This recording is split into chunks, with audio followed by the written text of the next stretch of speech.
ओम साई राम। साई सच्चरित्र अध्याय 28। चिड़ियों का शिरडी को खींचा जाना। पहला लक्ष्मीचंद, दूसरा बुरहानपुर की महिला, तीसरा मेघा का निर्वाण। प्राकथन श्री साई अनंत हैं। वे एक चींटी से लेकर ब्रह्मांड पर्यंत सर्वभूतों में व्यापक है। वेद और आत्मविज्ञान में पूर्ण पारंगत होने के कारण वे सद्गुरु कहलाने के सर्वथा योग्य है। चाहे कोई कितना ही विद्वान क्यों ना हो, परंतु यदि वह अपने शिष्य की जागृत कर उसे आत्मस्वरूप का दर्शन ना करा सके तो उसे सद्गुरु के नाम से कदापि संबोधित नहीं किया जा सकता। साधारणतः पिता केवल इस नश्वर शरीर का ही जन्मदाता है, परंतु सद्गुरु तो जन्म और मृत्यु दोनों में ही मुक्ति करा देने वाले हैं। अतः वे अन्य लोगों से अधिक दयावंत हैं।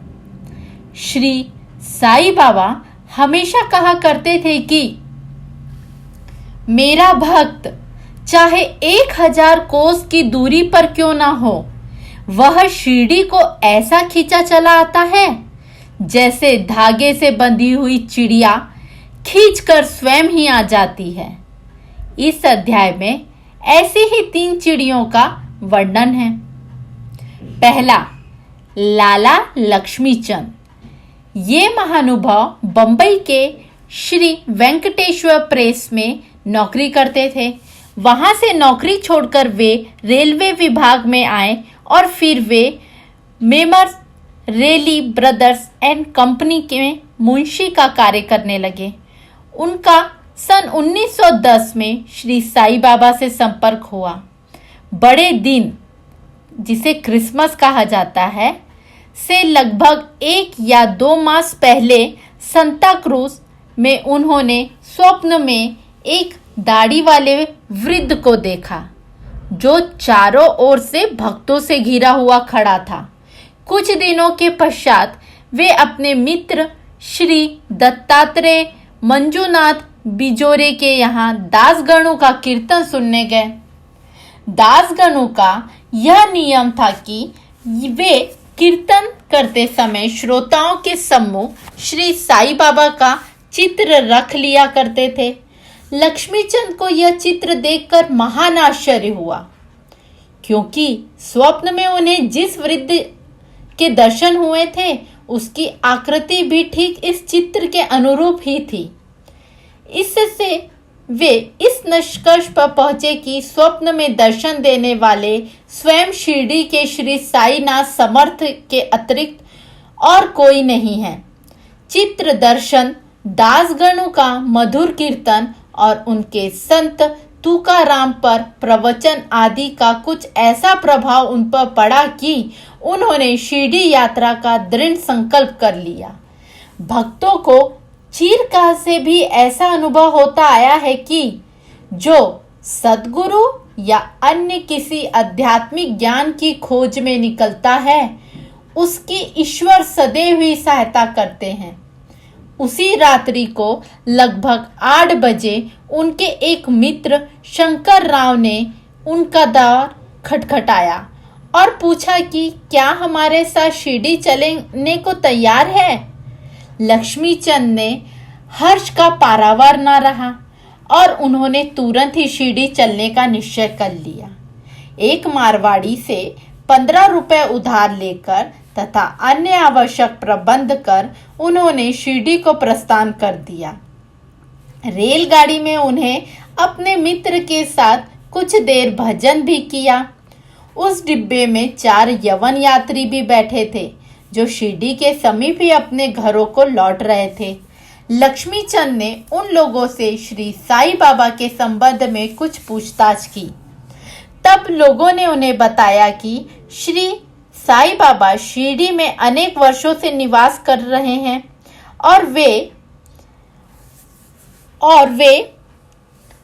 एक पहुंचे हुए संत हैं जब वे कोपरगांव पहुंचे तो बाबा को भेंट देने के लिए कुछ अमरूद खरीदने का उन्होंने विचार किया। वे वहां के प्राकृतिक सौंदर्यमय दृश्य देखने में कुछ ऐसे तल्लीन हुए कि उन्हें अमरूद लेने की सूध भी नहीं रही। परंतु जब वे शिरडी के समीप आए तो यकायक उन्हें अमरूद खरीदने की स्मृति हो आई।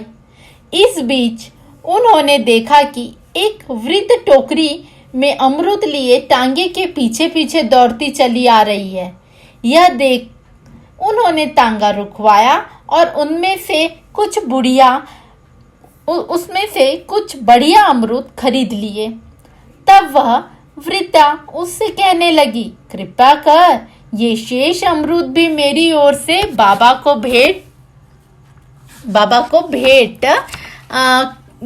भेंट कर देना। यह सुनकर तत्क्षण ही उन्हें विचार हो आया कि मैंने अमरूद खरीदने की जो इच्छा पहले की थी और जिसे मैं भूल गया था, उसी की इस वृद्धा ने पुनः स्मृति करा दी है। श्री साईं बाबा के प्रति उनकी भक्ति देख वे दोनों बड़े चकित हुए। लक्ष्मीचंद ने यह सोचकर कि हो सकता है कि स्वप्न में जिस वृद्ध के दर्शन मैंने किए थे उनकी ही ये कोई रिश्तेदार हो। वे आगे बढ़े। शिरडी के समीप पहुंचने पर उन्होंने दूर से मस्जिद में फहरती ध्वजाएं दिखाई दी, जिन्हें देख प्रणाम कर अपने हाथ में पूजन सामग्री लेकर वे मस्जिद पहुंचे और बाबा का यथाविधि पूजन कर वे द्रवित हो गए। उनके दर्शन कर वे अत्यंत आनंदित हुए तथा उनके शीतल चरणों से ऐसे लिपटे जैसे एक मधुमक्खी कमल के मरकंद की सुगंध से मुग्ध होकर उनसे लिपट जाती है। तब बाबा ने उनसे जो कुछ कहा उसका वर्णन हेमाड पंत ने अपने मूल ग्रंथ में इस प्रकार किया है।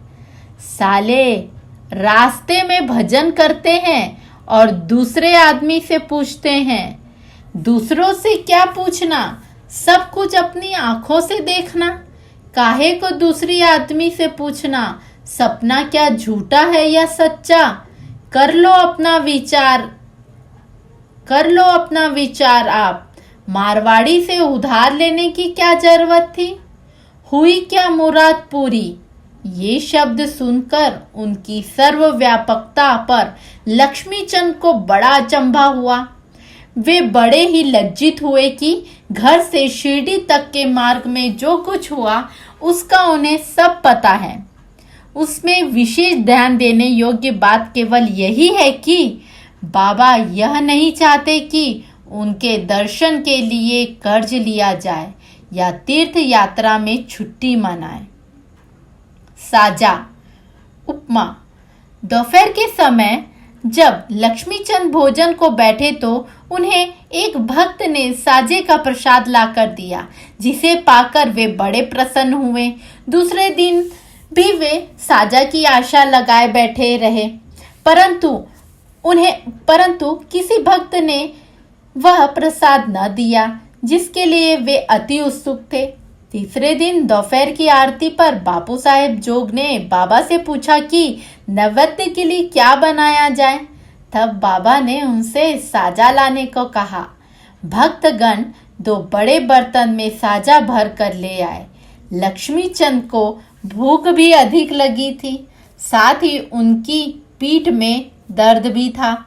बाबा ने लक्ष्मीचंद से कहा, तुमको भूख लगी है, अच्छा हुआ, कमर में दर्द भी है, लो अब साजे की ही करो दवा। उन्हें पुनः अचंभा हुआ कि मेरे मन के समस्त विचारों को उन्होंने जान लिया। वस्तुतः वे सर्वज्ञ है। कुदृष्टि। इसी यात्रा में एक बार उनको चावड़ी का जुलूस देखने का भी सौभाग्य प्राप्त हुआ। उस दिन बाबा कफ से अधिक पीड़ित थे। उन्हें विचार आया कि इस कफ का कारण शायद किसी की नजर लगी हो, दूसरे दिन प्रातःकाल जब बाबा मस्जिद को आए तो श्यामा से कहने लगे, कल जो मुझे कफ की पीड़ा हो रही थी उसका मुख्य कारण किसी की कुदृष्टि है। मुझे तो ऐसा प्रतीत होता है कि किसी की नजर लग गई है, इसलिए यह पीड़ा मुझे हुई। लक्ष्मीचंद के मन में जो विचार उठ रहे थे वही बाबा ने भी कह दिए। बाबा की सर्वज्ञता के अनेक प्रमाण तथा भक्तों के प्रति उनका स्नेह देखकर लक्ष्मीचंद बाबा के चरणों पर गिर पड़े और कहने लगे, आपके प्रिय दर्शन से मेरे चित्त को बड़ी प्रसन्नता हुई है। मेरा मन मधुर आपके चरण कमल और भजनों में ही लगा रहे। आपके अतिरिक्त भी अन्य कोई ईश्वर है इसका मुझे ज्ञान नहीं।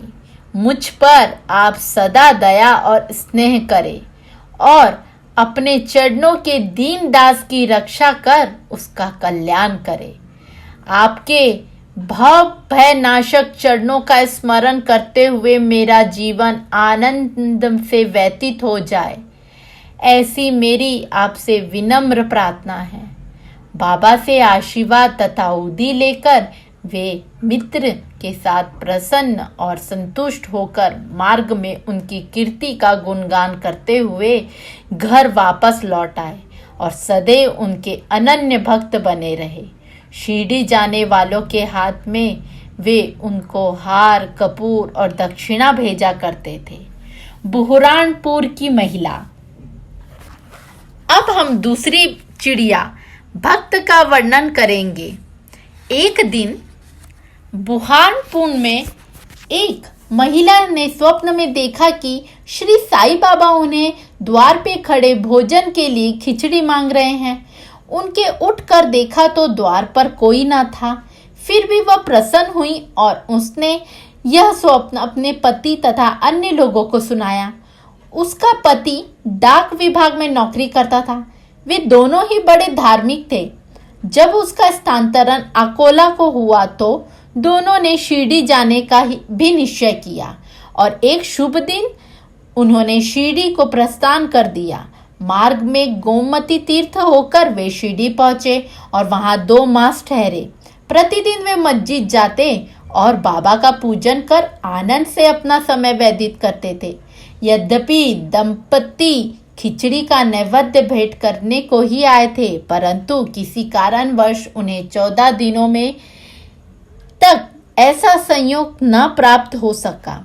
उसी स्त्री इस कार्य में अब अधिक विलंब न करना चाहती थी, इसलिए 15वें दिन दोपहर के समय यह खिचड़ी लेकर मस्जिद पहुंची तो उसने देखा कि बाबा अन्य लोगों के साथ भोजन करने बैठ चुके हैं। पर्दा गिर चुका था, जिसके पश्चात किसी का भी साहस न था कि वह भीतर प्रवेश कर सके, परंतु वह एक क्षण भी प्रतीक्षा न कर सकी और हाथ से पर्दा हटाकर भीतर चले आई। बड़े आश्चर्य की बात थी कि उसने देखा कि बाबा की इच्छा उस दिन सबसे पहले खिचड़ी खाने की ही थी, जिसकी उन्होंने आवश्यकता थी। जब वह थाली लेकर भीतर आई तो बाबा को बड़ा हर्ष हुआ और वे उसी में से खिचड़ी के ग्रास लेकर खाने लगे। बाबा की ऐसी उत्सुकता देख प्रत्येक को बड़ा आश्चर्य हुआ और जिन्होंने यह खिचड़ी की वार्ता सुनी उन्हें भक्तों के प्रति बाबा का असाधारण स्नेह देख बड़ी प्रसन्नता हुई। मेघा का निर्वाण। अब तृतीय महापक्षी की चर्चा सुनिए। बिरम गांव का रहने वाला मेघा अत्यंत सीधा और अनपढ़ व्यक्ति था। वह राव बहादुर हरवी साठे के यहाँ रसोइये के काम किया करता था। वह शिव जी का परम भक्त था और सदैव पंचरक्षी मंत्र नमः शिवाय का जाप किया करता था। संध्या उपासन आदि का उसे कुछ भी ज्ञान न था। यहाँ तक कि वह संध्या के मूल गायत्री मंत्र को भी न जानता था। राव बहादुर साठे को उस पर अत्यंत स्नेह था, इसलिए उन्होंने उसे संध्या की विधि तथा गायत्री मंत्र सिखला दिया। साठे साहेब ने श्री साईं बाबा को शिव जी का साक्षात अवतार बतलाकर उसे शिरडी भेजने का निश्चय किया, किंतु साठे साहेब से पूछने पर उन्होंने बताया कि श्री साईं बाबा तो यवन हैं। इसलिए मेघा ने सोचा कि शिरडी में एक यवन को प्रणाम करना पड़े, यह अच्छी बात नहीं है। भोला भाला आदमी तो वह था ही, इसलिए उसके मन में असमंजस पैदा हो गया। तब उसने अपने स्वामी से प्रार्थना की कि कृपा कर मुझे वहां ना भेजे, परंतु साठे साहेब कहाँ मानने वाले थे।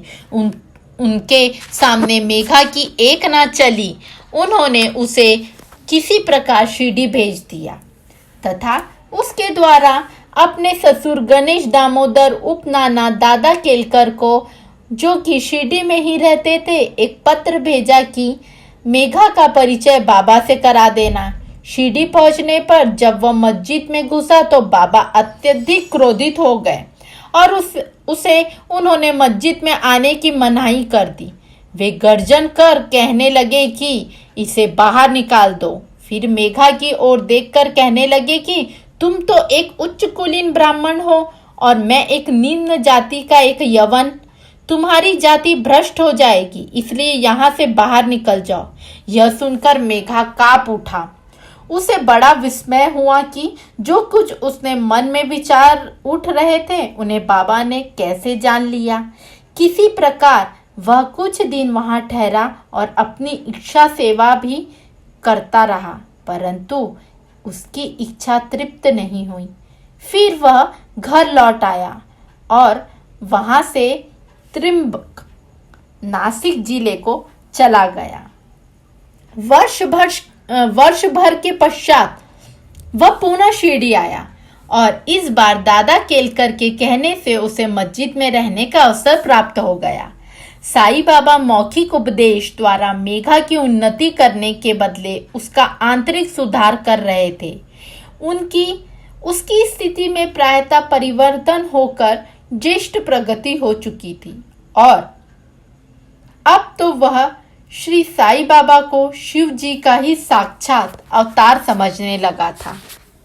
शिव पूजन में बिल पत्रों की आवश्यकता होती थी, इसलिए अपने शिव जी को पूजन करने बाबा को पूजन करने हेतु बिल पत्रों की खोजों में वह मीलों दूर निकल जाया करता था। प्रतिदिन उसे ऐसा नियम बना लिया था कि गांव में जितने भी देवालय थे प्रथम वहां जाकर वह उनका पूजन करता और उसके पश्चात ही वह मस्जिद में बाबा को प्रणाम करता तथा कुछ देर चरण सेवा करने के पश्चात ही चरना अमृत पान करता था। एक बार ऐसा हुआ कि खंडोबा के मंदिर का द्वार बंद था, इसी कारण वह बिना पूजन किए ही वहां से लौट आया और जब वह मस्जिद में आया तो बाबा ने उनकी सेवा स्वीकार न की तथा उसे पुनः वहां जाकर पूजन कर आने को कहा और उसे बतलाया कि अब मंदिर के द्वार खुल गए हैं। मेघा ने जाकर देखा तो सचमुच मंदिर के द्वार खुल गए हैं। जब उसे लौटकर यथाविधि पूजन की तब कहीं बाबा ने उसे अपना पूजन करने की अनुमति दी। गंगा स्नान। एक बार मकर संक्रांति के अवसर पर मेघा ने विचार किया कि बाबा को चंदन का लेप करूं तथा गंगा जल से उन्हें स्नान कराऊं। बाबा ने पहले तो इसके लिए अपनी स्वीकृति ना दी, परंतु उसकी लगातार प्रार्थना के उपरांत उन्होंने किसी प्रकार स्वीकार कर लिया। गोदावरी नदी का पवित्र जल लाने के लिए मेघा को 8 कोस का चक्कर लगाना पड़ा। वह जल लेकर लौट आया और दोपहर तक पूर्ण व्यवस्था कर ली। तब उनसे बाबा को तैयार होने की सूचना दी। बाबा ने पुनः मेघा से अनुरोध किया कि मुझे इस झंझट से दूर ही रहने दो। मैं एक फकीर हूँ, मुझे गंगा जल से क्या प्रयोजन। परंतु मेघा कुछ ना सुनता ही ना था। मेघा की तो यह दृढ़ धारणा थी कि शिव जी गंगा जल से अधिक प्रसन्न होते हैं, इसलिए उस ऐसे शुभ पर्व पर अपने शिव जी का स्नान कराना हमारा परम कर्तव्य है। अब तो बाबा को सहमत होना ही पड़ा और नीचे उतरकर वे एक पीढ़े पर बैठ गए तथा अपना मस्तक आगे करते हुए कहने लगे कि अरे मेघा, कम से कम इतनी तो कृपा करना कि केवल मेरे सिर पर ही पानी डालना। सिर शरीर का प्रधान अंग है और उस पर पानी डालना ही पूरे शरीर पर पानी डालने के सदृश है। मेघा ने अच्छा कहते हुए बर्तन उठाकर सिर पर पानी डालना प्रारंभ किया। ऐसा करने से उसे इतनी प्रसन्नता हुई कि उसने उच्च स्वर में हर हर गंगे कहते हुए सचमुच बर्तन का पानी बाबा के संपूर्ण शरीर में उड़ेल दिया और फिर पानी का बर्तन एक ओर रख कर वह बाबा की ओर निहारने लगा। उसने देखा कि बाबा का तो केवल सिर ही भीगा है और शेष भाग ज्यों का त्यों बिल्कुल सूखा ही है। यह देख उसे बड़ा आश्चर्य हुआ। त्रिशूल और पिंडी। मेघा बाबा की 2 स्थानों पर स्नान कराया करता था। पहले वह बाबा को मस्जिद में स्नान कराता, फिर वाड़े में नाना साहिब चांदोरकर द्वारा प्राप्त उनके बड़े चित्र को। इस प्रकार यह क्रम 12 मास चलता रहा। बाबा ने उसकी भक्ति तथा विश्वास दृढ़ करने के लिए उसे दर्शन दिए। एक दिन प्रातः काल मेघा अब अर्ध निद्रा में अपनी शैया पर पड़ा हुआ था, तभी उसे उनके दर्शन हुए। बाबा ने उसे जागृत जानकर अक्षत फेंके और कहा, मेघा, मुझे त्रिशूल लगाओ। इतना कहकर वे अदृश्य हो गए।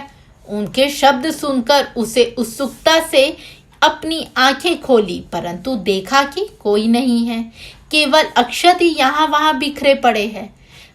तब वह उठकर बाबा के पास गया और उन्हें अपना स्वप्न सुनाने के पश्चात उनसे उन्हें त्रिशूल लगाने की आज्ञा मांगी। बाबा ने कहा, क्या तुमने मेरे शब्द नहीं सुने कि मैं त्रिशूल लगाओ? वह कोई स्वप्न नहीं वरन मेरी प्रत्यक्ष आज्ञा थी। मेरे शब्द सदैव अर्थपूर्ण होते हैं, तोते पोचे नहीं। मेघा कहने लगा कि आपने दया कर मुझे निद्रा से जागृत कर दिया, परंतु सभी द्वार पूर्वतः ही बंद देखकर मैं मूढ़मती भ्रमित हो उठा हूँ कि कहीं स्वप्न तो नहीं देख रहा था। बाबा ने आगे का कहा कि मुझे प्रवेश करने के लिए किसी द्वार की आवश्यकता नहीं है, न मेरा कोई रूप है और न ही कोई अंत है।